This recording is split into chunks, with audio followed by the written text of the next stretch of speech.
Yo les gars, c'est Mathis Football. On se retrouve aujourd'hui pour un tout nouveau débrief.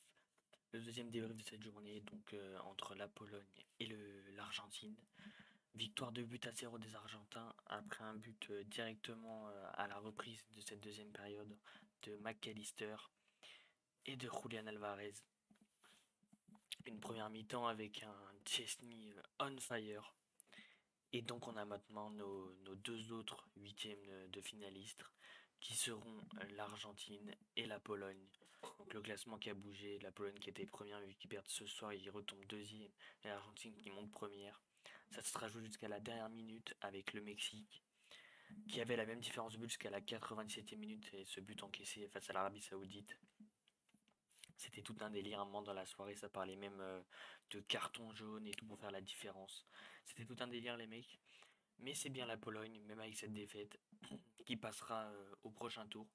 Et la Pologne, les gars, ça va être notre adversaire. On va jouer la Pologne en huitième de finale.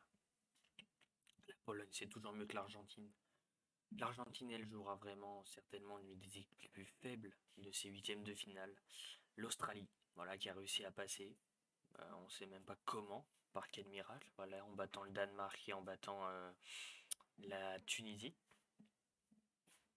Donc superbe performance pour eux. Donc ouais, nous on jouera la Pologne. Super bon tirage. Je trouve que vraiment le tirage est super. Sachant que si jamais on gagne contre la Pologne, on aura la possibilité de jouer soit contre le Sénégal, soit contre l'Angleterre. Donc déjà un huitième de finale assez facile, beaucoup plus abordable que face à l'Argentine. Et ouais, l'Argentine qui jouera l'Australie, certainement l'une des équipes les plus faibles. Un match très beau à voir. Très beau à voir. Bon, avec une équipe qui jouait plus qu'une autre, donc l'Argentine, voilà, qui a poussé, qui devait gagner et qui a joué tout simplement.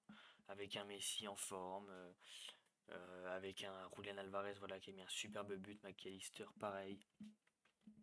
On a eu en première période un Chesney en feu, qui a d'ailleurs repoussé le penalty de Lionel Messi, qui était un peu sévère quand même je trouve, parce que certes il le touche, mais il n'y a pas forcément grand chose non plus. Voilà, après Messi, voilà, il joue le jeu, il se laisse tomber et tout, il y a contact.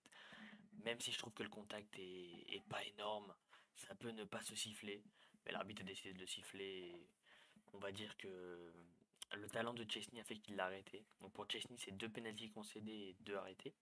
Donc c'est assez fort. La Pologne qui n'avait pas encore encaissé de but et qu'en encaisse deux ce soir. Donc voilà, dans l'ensemble, les mecs, c'est tout, hein. Voilà, on a nos deux nouveaux huitièmes de finalistes. Pologne-Argentine. Voilà. Voilà, c'est tout ce que j'avais à dire, les mecs. Une Pologne très fébrile. Donc je pense qu'on pourra les prendre. Ça va être très abordable pour les Français de les jouer en huitième de finale. Et dans l'ensemble, c'est tout les mecs. Voilà, c'est tout. Donc, comme d'habitude, si la vidéo vous a plu, je vous invite à liker, à vous abonner. Ça fait extrêmement plaisir. Activez la cloche de notification également pour recevoir les notifs de tous les nouveaux débriefs. À commenter, à me donner vos tops et vos flops. Sur ce, c'était Mathis Football. Ciao l'équipe.